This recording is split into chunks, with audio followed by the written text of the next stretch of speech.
सीता की करुण पुकार सुनकर जटायु ने उस ओर देखा तथा रावण को सीता सहित विमान में जाते देख बोले, अरे रावण, तू एक पर स्त्री का अपहरण करके ले जा रहा है। अरे लंकेश, यह महाप्रतापी श्री रामचंद्र जी की भार्या है। एक राजा होकर तू ऐसा निंदनीय कर्म कैसे कर रहा है? राजा का धर्म तो पर स्त्री की रक्षा करना है। तू काम के वशीभूत होकर अपना विवेक खो बैठा है। छोड़ दे राम की पत्नी को। हे रावण, मेरे समक्ष तू सीता को नहीं ले जा सकता। प्राण रहते तक मैं सीता की रक्षा करूंगा। ठहर, मैं अभी आता हूं तुझसे युद्ध करने।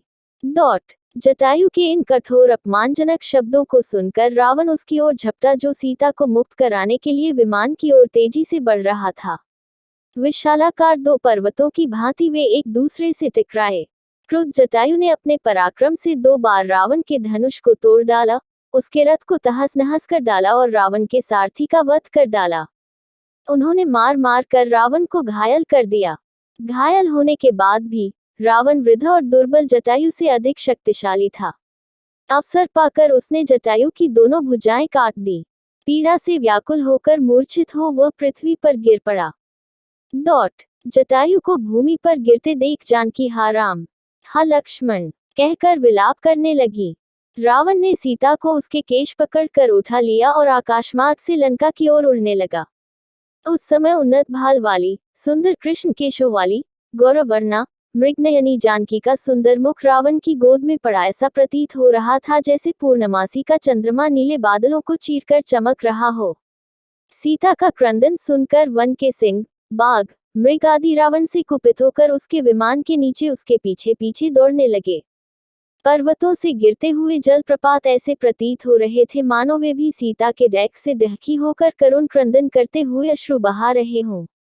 श्वेत बादल से आच्छादित सूर्य भी ऐसा प्रतीत हो रहा था जैसे अपनी कुलवधू की दुर्दशा देखकर उसका मुख श्रीहीन हो गया हो। सब सीता के डैक से डहकी हो रहे थे। दुष्ट रावण से मुक्ति का कोई उपाय न देखकर सीता दीनतापूर्वक परमात्मा से प्रार्थना करने लगी, हे परमपिता परमात्मा, हे प्रभु, मेरी रक्षा करो, रक्षा करो। हे सर्वशक्तिमान, इस समय मेरी रक्षा करने वाला तुम्हारे अतिरिक्त और कोई नहीं है। हे दया में, मेरे सतीत्व की रक्षा करने वाले केवल तुम ही हो। मार्ग में सीता ने नीचे एक पर्वत पर 5 वानरों को बैठे देखा। उनको देखकर सीता ने, यह सोचकर कि शायद ये राम को मेरा समाचार बता सके, अपने सुनहरे रंग की रेशमी चादर में वस्त्र आभूषण बांधकर उसे उन वानरों के बीच गिरा दिया।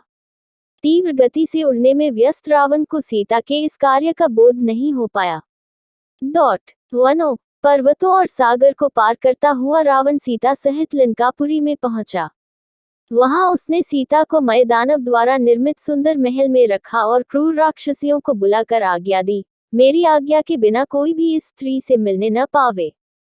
यह जो भी वस्त्र, आभूषण, खाद्य पदार्थ मांगे, वह तत्काल इसे दिया जाए। इसे किसी भी प्रकार का कष्ट नहीं होना चाहिए और न कोई इसका तिरस्कार करे। अवज्ञा करने वालों को दंड मिलेगा।